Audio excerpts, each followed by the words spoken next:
I consider myself a pretty big Postal fan, having beaten every game in the franchise. Beat the first game, Postal 2 and all the expansions, and even Postal 3. So of course I was going to play Postal 4, it was just a matter of when. Well, it was in early access for quite a while, maybe a few years. And I never play early access games, so I ignored it until its full release. Then it got released, and I still waited a little bit to pick it up on a discount, but I finally got it. The game has all the same difficulty selection, like Postal 2, even having the extreme difficulties that fundamentally change the game, and gameplay mechanics, such as limited saves, and changing what the NPCs have, and so on. But I just played it on normal. It even says this is what we recommend you start with. The first thing you notice is the main cutscenes, if you can call them that, are simply static, comic book-like images, which provide the narrative. Really, it feels a little lazy, but mostly I'm just not a huge fan of the art style on them. They don't look very edgy or cool, but more childish and kinda lame and cartoony. Perhaps it's just a small nitpick, because these still image cutscenes don't pop up all that often, but as a first impression, it left me feeling apprehensive. There are in-game cutscenes anyway, which do most of the presentation. Anyway, once the game started, my impressions continued to be mixed.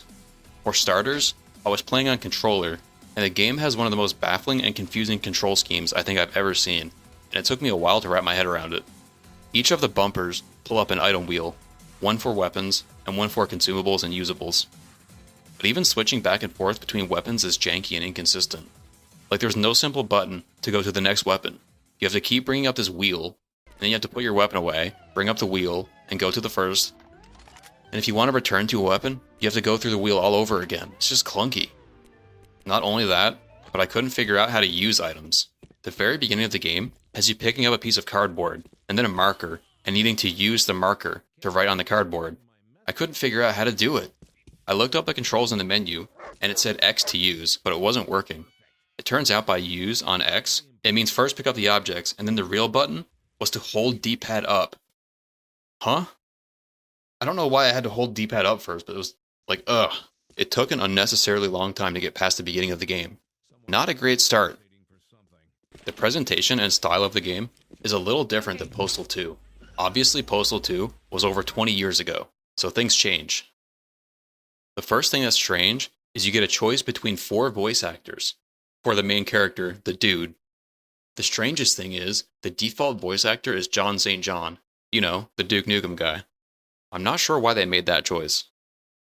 Now the Postal guy just sounds like Duke Nukem. It's kinda jarring. I regret nothing. I use this voice because it is the default one, but thankfully, the classic guy is an option. Rick Hunter. I regret nothing. Although, playing the game with John St. John, honestly I didn't like his voice here. He actually sounds kinda nerdy and dorky and uncharismatic. I'm not sure how to explain it, it just didn't fit well.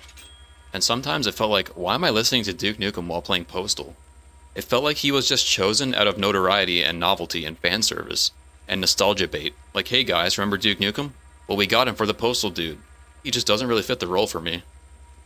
I'd much rather the original guy, Rick Hunter. Still, it's cool that you have the choice, but I wouldn't have made John St. John the default one.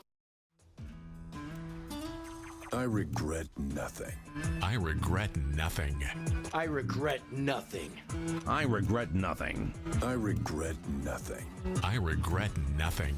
I regret nothing. I regret nothing. Anyway, in Postal 2, the dude was decked out in a gothic trench coat, and the world around him felt cold and nihilistic. But here, in Postal 4, he's wearing a bright purple bath coat, and the world around him feels more vibrant, silly, and whimsical. It loses a lot of its dark, gothic vibe for more of a wacky and silly tone. While yes, Postal 2 was silly and immature most of the time, it leaned more towards dark and bleak humor, rather than just silliness. Some of the humor here in Postal 4 actually reminds you of like Borderlands type stuff, which is not good.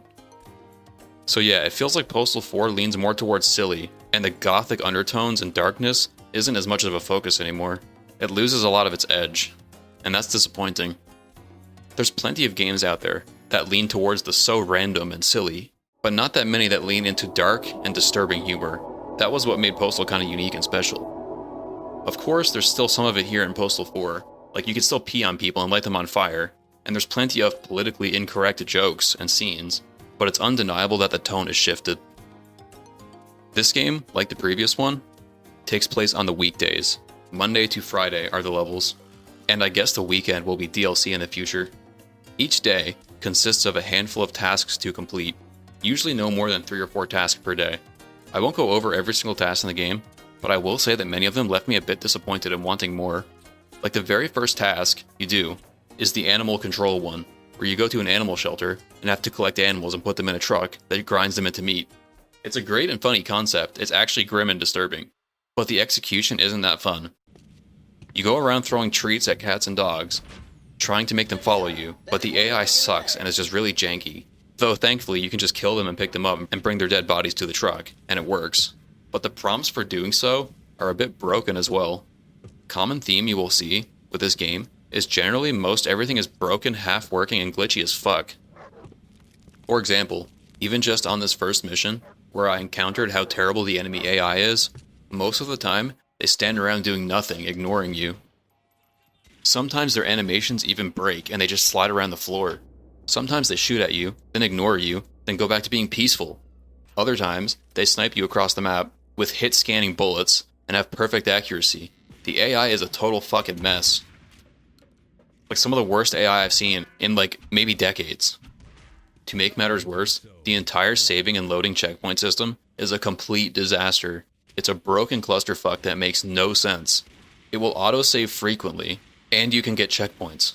But when you die, it says press a button to reload last checkpoint. Okay, great, fair enough, standard stuff. But you press the button, and it doesn't actually reload any previous game state. Rather, it just respawns you in the same game state, with your ammo still gone from the last attempt, but it brings you back with like 1 health. What this means is basically the game just has infinite respawns, and no consequence for dying. You're left thinking that it's going to reload the last game state, so any mistakes you made will be undone. You'll be going back in time, like undoing maybe some tasks you messed up, or NPCs you made hostile. But no, it just respawns you in the same game state, in the same game world, confusing the fuck out of you. Why does it lie and say it's going to reload a save? It doesn't, it just respawns you. I didn't realize what was happening until a few hours in, and it's just super jarring. Like, why does it lie and say press button to reload save, when it doesn't do that? Even weirder is the fact that you can indeed just open the menu and actually reload the previous game state.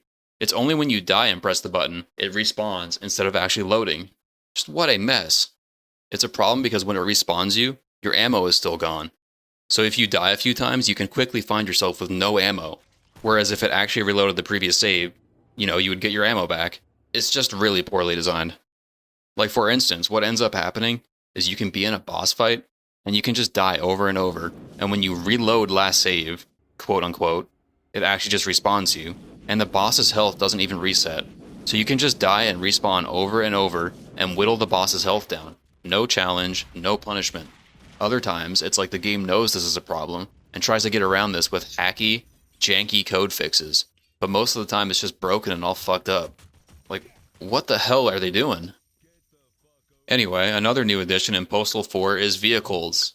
I say vehicles, but mostly it's just a motorized scooter you can rent from various stations around town. No other NPCs drive. Everyone just aimlessly roams around in the middle of the street, probably due to bad coding. The map here is decently sized. It's an open world with multiple different zones, but there's constant loading screens, which kind of kills some of the open mood. I know Postal 2 had loading screens, and was understandable 20 years ago on Unreal 2, but plenty of open world games nowadays are on Unreal 4 and don't have loading screens. While this game on Unreal 4 has constant loading screens, it comes across as, again, incompetent. But I mean, look at the rest of the game. Incompetence is like the name of the game here.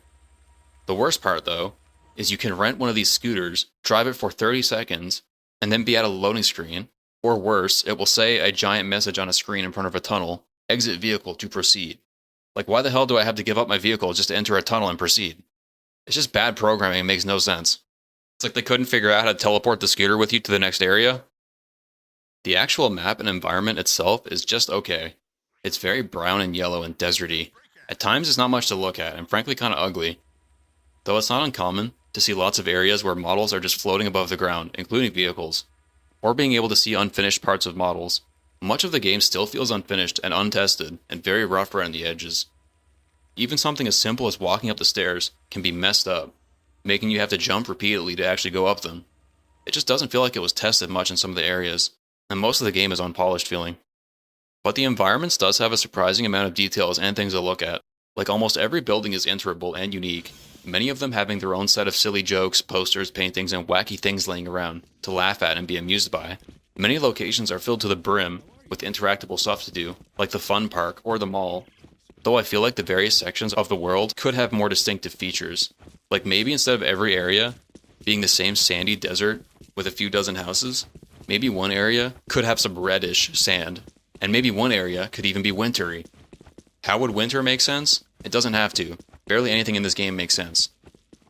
Look, what I'm saying is, it would have been nice if there was at least something different to look at and variety in locations. But no, everything is just the same brown and bloom deserty area. It gets really boring, and most of the game world feels really samey. If you don't look at the map, you would be hard-pressed to tell which section of the game you're at, because everything kind of looks the same. It's not like areas are that big and sprawling either. Each map, and by map I mean an area separated by loading screens, is more like a small kind of Half-Life 2 sized map, stitched together between loading screens. There's another vehicle you can get, but I only saw it around the end of the game. This dune buggy thing. It was okay. I wish I saw more of them earlier, but it's too little too late.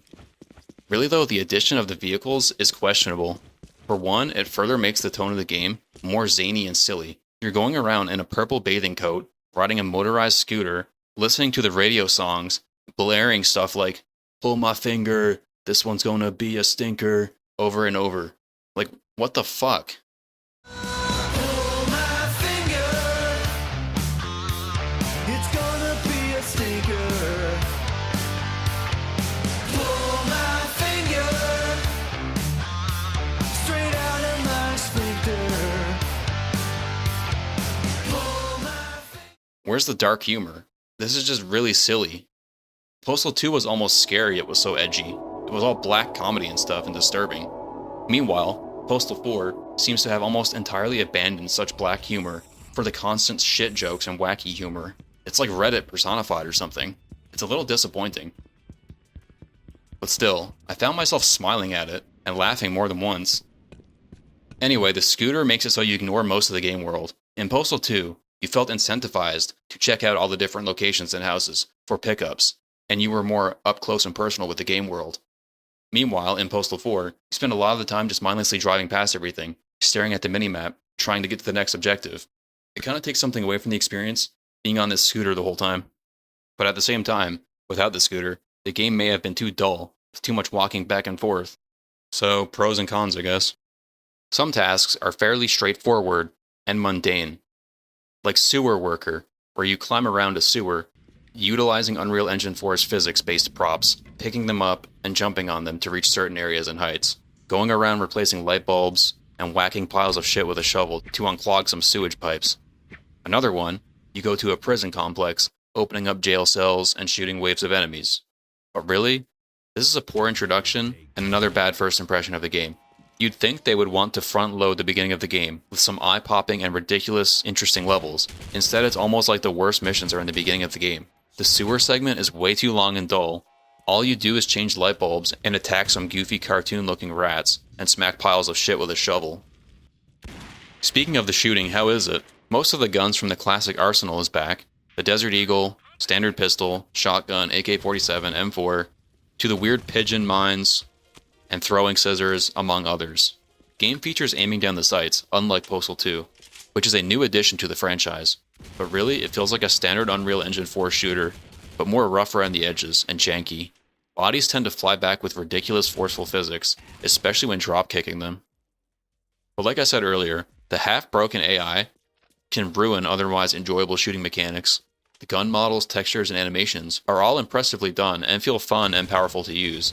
Just the AI can bring it down to where it feels like you're shooting at dumb, lifeless targets. Though, the game's gore system is great. You can shoot off each limb, hands, legs, and they run around screaming holding their hand stumps slowly bleeding out. It's shocking and graphic, but makes the combat feel impactful and chaotic. Throwing a grenade and seeing jibs flying all over the place bouncing around, all the ridiculous over-the-top screams. So yeah, the combat is a highlight of the game. Unfortunately, the previous issues mentioned really bring it down a notch. The bad AI and the confusing and misleading respawn system, on top of these issues, it's not uncommon to go up against what seems like infinitely respawning enemies, in which case, it makes engaging with the combat feel almost pointless, and running past them is the more viable choice. You can find yourself in a situation where you're dying and respawning, but like I said earlier, your ammo keeps dwindling, so you can really be stuck in a hard place just because of the confusing and janky game design, on top of infinite respawning enemies. The variety of enemies are entertaining and frequently hilarious though. The game is funny. Sometimes. It's so over the top and blatantly immature, it wears stupidity on its sleeve. It's actually one of the most enjoyable parts of the game and why I kept playing. It loves the so bad it's good vibe. It thrives in it. You'll be getting attacked by various moralizing groups, from anti-gambling protesters, environmentalists protesting over toilet paper in praise of bidets, raging progressives who attack you for spray painting over some gang graffiti because it's ruining indigenous culture, among others. Between satirizing basically every group imaginable, and constant potty humor, sex and dick jokes plastered everywhere, even to the text objective saying silly stuff, it all just comes together to be a totally absurd package. That even at its worst, most frustrating times, you will still have almost a smile on your face, thinking to yourself, what the fuck am I playing? It's so juvenile and shitty that it goes from being unenjoyable and annoying and wraps around to being so over the top that it's just amusing. The open world has a few different things you can do. There's activities that reward both pacifist and violent playstyles. The game does a good job at rewarding both.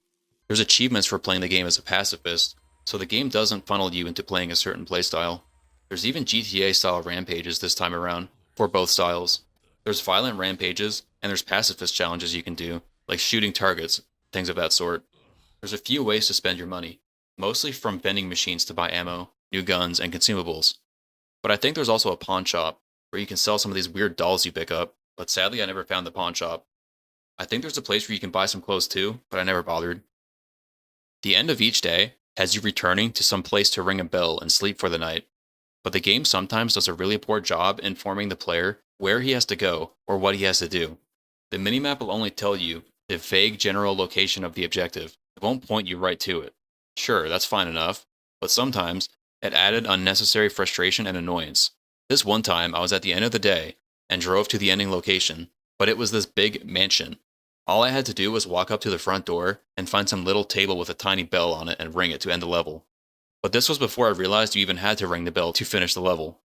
So I spent like 15 minutes roaming around this huge mansion, looking how to progress. It should have just pointed me straight to the bell or had a big sign in front of it, but it was super easy to miss and just wasted my time. Other times, I go to a mission location and similarly be left clueless what to do, roaming around in circles for 15 minutes until I found the one spot I needed to go to progress. The pacing and steering of the player towards what he must do could be improved. Small things like that build up to make the game feel more annoying than enjoyable at times. As you progress through the game, through the days, the tasks get more and more absurd. Monday is simple and trivial enough. Tuesday has you launching immigrants over the borders with a catapult, while getting attacked by waves of police, which is kind of an annoying mission. The aforementioned spawn system made it feel even more dumb. There's a task here where you go into almost a one-to-one copy of Breaking Bad's drug lab. Then you turn into a fucking cat of all things, and play an entire segment roaming around as a cat. You go to get some milk, then you do a stupid little boss fight against a dog with your cat claws. There's even icons showing you that you can climb up to various parts of the town. Like, why did they even spend time developing this cat mechanic? You see it for like 10 minutes tops. It probably took them like a week of development time and money to make. It just seems like it could have been put somewhere more impactful, like fixing bugs or putting in a better task. It honestly felt like filler. And past the first 30-second novelty of, haha, I'm a cat, it wasn't great. There's another task on Tuesday where you go to a police station and pay a fine. You can do annoying community service where you go around as a meter maid, but that sounded like a miserable slog.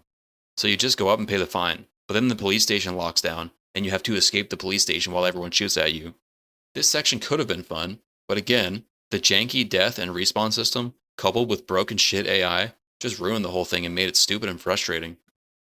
Wednesday starts with a silly cutscene with one of the game devs wearing a toilet on his head. And this cutscene looks like something straight out of Borderlands. Again, just not a huge fan of the art style of these cutscenes, and the tone is way too whimsical and silly, and I'm really missing the darker, more morbid tones of Postal 2. But it's fine. It did produce a smirk or two. This day had some tasks that downright frustrated me. One of them has you going to a theme park called Coney Island. It plays a brief cutscene, vaguely telling you to destroy some power boxes, but the first time I wasn't fully paying attention, and I was left totally clueless what to do. I had to reload my old save, just to go back and watch the cutscene again, because like I said previously, the game doesn't do a good job telling you what you should do sometimes. After that, the mission was just confusing. I'd shoot one of the power boxes, but then everyone would start shooting at me? Okay. But at the same time, one of these people attacking me was actually invincible. This costume-wearing mascot person that I'd dump hundreds of rounds into, and he wouldn't die. Even weirder, you can walk up to this person and press X to talk, and he just says, "Can I pay you to shut this place down for good?" And I did it, and then nothing happened. Just what the hell's going on?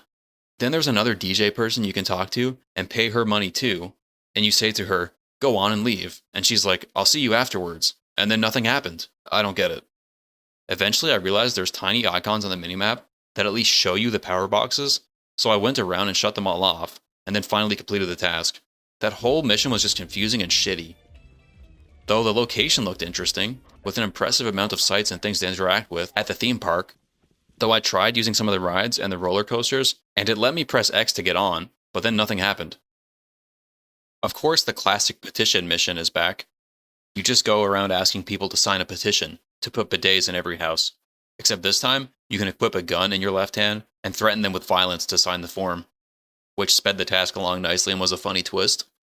Thursday was a real mixed bag. It takes place on an entirely separate map, this outback woods area with a few wooden shacks and hillbillies. This place is just weird and mostly empty. You just go around aimlessly looking through shacks for your gear and your dog. There's a few side areas and caves you can swim through that looked important, but it's completely empty and just leads to a dead end. It's like the map is half finished. Pretty strange and disappointing. There's a task where you do a weird racing mission on a cart course, but you aren't supposed to win. You're supposed to knock the other people around and let the red guy win. Okay, well I failed and it still completed the task anyway? Then, there's probably the worst task in the game.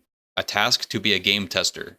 Now, Postal 2 had a similar task, to be a game tester. You go into a game dev studio and shoot the place up. Well here, in Postal 4, you instead get teleported to some virtual reality Tron world and do a bunch of shitty puzzles that are so boring and unfun, even the devs knew it, because there's a button you can press to skip the level at a fee. I did the skip a few times, but it still wasn't over. Then there's this giant sprawling section where you're getting chased by robot guys with doors spawning in your face, and if you walk into the door, you instantly die. This section fucking sucked, mostly because the setting is unappealing, but it's also trial and error bullshit, where there's hardly any health packs, and I barely had any ammo. Meanwhile, there's infinitely respawning enemies. Plus the shit respawn system, dwindling my ammo each time I respawn. It was just totally unfun, and a slog that I wish I could have skipped entirely. At one point there's a giant Pac-Man chasing you and eating you from behind and everything, just what the fuck. Friday is also a total mixed bag. The first half is alright. You go through a dam shooting it up and plugging the holes by picking up objects and putting them in the right shaped hole. But some of the holes aren't actually holes and are tiny cracks that don't even look like interactable things, so the game confused and misled me. There's a timer on the screen, but guess what? It's just an illusion. Even if the timer runs out, you don't even fail and you just keep playing. It's just there to stress you out, I guess? There's a mission where you just go through the mall shooting cops and do a boss fight with what turns out to be your cousin-in-law. Oh yeah, and a quick note, the game has a handful of boss fights, but they're a fucking joke. Between the AI being dumb as rocks, standing there barely doing anything, or you just crouch behind a corner and unload a few magazines at their head and it's over in like 15 seconds each time. Not much to say about them. Anyway, then on Friday there's a cave mission, where you go through a cave, shooting at treasure hunters, and there's a little Tomb Raider joke going on, where you go inside of a small tomb and grab the treasure and then escape. But even the pillars that come down from the ceiling are buggy, and simply lightly touching one makes you immediately die. The jank never ends. And after this is the classic Raining Cats, apocalyptic red sky part that happens just like in Postal 2, where everyone in the town goes mad and starts rioting and killing each other, and attacking you nonstop. This section has you going around the entire game world, completing a few more tasks, going to a bidet station to do a boss fight against one of the game developers, Mike, or going to a Mexican mansion again to do another boss fight. then going back to the main tower place to do another boss fight against your father. But the problem is this entire section almost doesn't spawn any health items. So for like an hour straight, I have 1 HP, running around getting shot, respawning, getting shot, doing this miserable slog, trying to inch myself closer to the objectives. It was just a total pain in the ass. I also had $0, so I couldn't buy any supplies anywhere. It was very frustrating and unfun. I ended up finding a few health items, like a pizza and a crack pipe, once or twice, but it was way too few and far between. This part could have been balanced better, either by putting health items after some of the boss fights, or making people randomly drop food, I don't know. But the current state was just painful. And more about the overall tone of the game, satire used to be more chaotic and unpredictable. In Postal 2, the devs mocked everyone. Christian fundamentalists, military jingoism, school shooters, PETA, hippies, politicians, and even the player. It was pure anarchy. Absurd, tasteless, and ideologically scattered. But Postal 4, I get the impression it has more of an agenda, and it's more so trying to moralize, instead of being an impartial observer. While it technically still pokes fun at a range of targets, it does so disproportionately that it feels like Postal 4 no longer is just some indifferent, unbiased observer mocking everyone, but it feels like it's picking a side and doing subtle punches at the other side, which feels like it detracts from the Postal formula. The issue isn't that the game offends, that's expected. It's that the tone has shifted and is more one-dimensional. It's no longer absurd nihilism where everything is fair game. Instead, it feels like it's preaching to a particular choir. The change is subtle, but if you've played Postal 2, you can feel it. The tone has gone from nobody is safe to, you know who we're really laughing at. And in that shift, Postal loses something that made it once feel uniquely chaotic and untamed. There's a few times where it dares to be political, or do modern social commentary, and it comes across like feeling pandering, and less like it's an unpredictable attack on everything sacred. It's almost like they're playing it safe most of the time, opting out controversial edgy takes, or poop jokes and sex jokes, and honestly it gets old after a while, and has me missing the feeling of being in shock and awed, like Postal 2 often left me feeling. So Postal 4 had me feeling mixed, but most of the time frustrated. It's just too buggy. I know it spent a lot of time in early access, but maybe it needed even more time to cook. Some of the game balance is off, the same system in AI is half working, just most of the entire game is half working or half baked. Also the tone shift is a little off-putting to me, and goes way too much into the silly potty humor over dark and edgy, which I found disappointing. The default voice actor should have been Rick Hunter, not John St. John. Many of the tasks aren't that shocking or memorable, unlike I feel Postal 2 had a lot of memorable and funny tasks. The Unreal Engine 4 implementation here is also pretty awful. The game runs like shit and stutters constantly, and doesn't feel smooth on top of it all. Multiple times the entire game was just bugging out and breaking at the seams, even the player falling through the game world, and needing to quit the game and open it back up again. I don't want to trash on this game. I think it could be good, but after the end credits rolled, I felt relieved to finally uninstall it. I did have some good times with it. I cracked a few laughs and thought some things were awesome. Like for example, the general combat and gore and bullet impacts felt satisfying. And I appreciate the large variety of weapons and consumables, although many weapons from Postal 2 are missing, and the consumables can be confusing, such as Vitamin X. Vitamin X is under the health category in the inventory screen, and it even says it's for health on the tooltip. Although it never raises your health, and took me hours to realize what it actually does. It turns out it makes your P and melee stronger, to such an extent that it sends NPCs ragdolling across the screen at light speed, which just looks stupid and out of place. It's more like Saints Row 4 wackiness. More evidence that the tone has just gone full-on silly, and the edgy vibe is further eroded away. And even the controls feel like a half-broken mess too, at least on controller. Actually, multiple times towards the end of the game, I gave up on using the controller, and had to go sit down at my desk, at my PC, just to get through things faster, because I was feeling so frustrated by the controller implementation. And guess what? It turns out, as of this review, there's a public beta which completely overhauls the save system and the AI, and it implements full co-op. What the hell? It seems like I totally ruined my impression of Postal 4 by playing it at this point. I wish I knew that, and I wish I'd waited until this was the main version to play. It's too bad stuff like this didn't happen during early access, and the current state of the game is still such a mess. Maybe I will come back and try the game in a few years to see if it's been patched up and made more enjoyable. I feel like there is probably a more enjoyable game buried deep in here somewhere, although the story, cutscenes, and tone is sadly cemented. At least if many of the bugs were fixed up, and if the core mechanics were polished, it would have been significantly more enjoyable, but sadly in its current state, it left me feeling sour and was more so looking forward for it to end. 5 out of 10.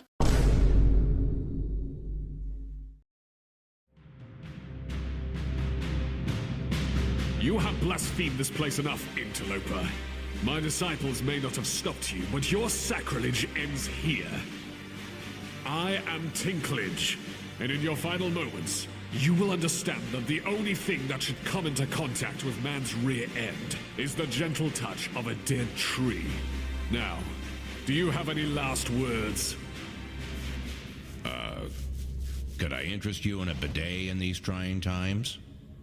I will see to it that you become a martyr for your cause. Ooh, now that's a big boo-boo. It's a good thing I had 2 of those.